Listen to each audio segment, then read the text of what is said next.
In today's video, I'm going to teach you how to edit your Substack layout to better reflect your unique brand and enhance your reader's experience.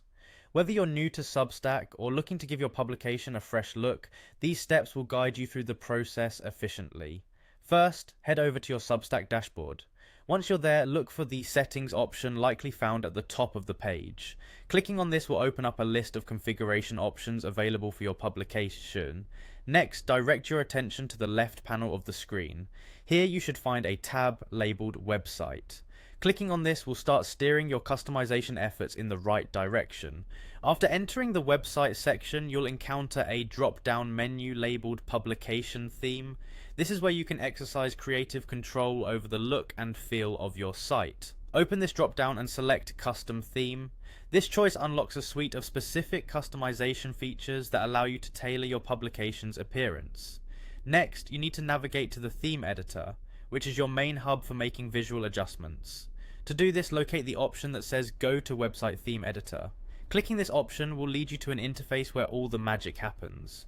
Don't be overwhelmed by the possibilities, we'll break it down into manageable steps. One of the first customizations you can tackle is branding. In this section, you set the foundational elements like the logo, colors, and typography.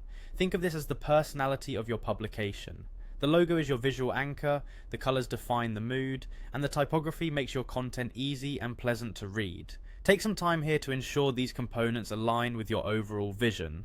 Once satisfied, move on to refining your homepage settings. Focus first on the header style. This component is crucial since it's often the first thing readers see, so choose a style that feels inviting yet represents your content accurately. Then adjust the post layout. Depending on how much content you have and how you wish to display it, you might opt for a grid or list style. Consider your audience's preferences. What would engage them more? After you've tailored this final piece of your publication's layout, it's time to save your work. You wouldn't want any of your configurations to go unsaved, so hit the Save button. This ensures all the changes you've painstakingly selected are securely in place. And there you have it. A personalized Substack layout that not only meets your creative desires, but also enhances the reading experience for your audience. I hope you found this guide straightforward and informative. Feel free to revisit these steps whenever you feel your publication needs a visual update. Happy customizing!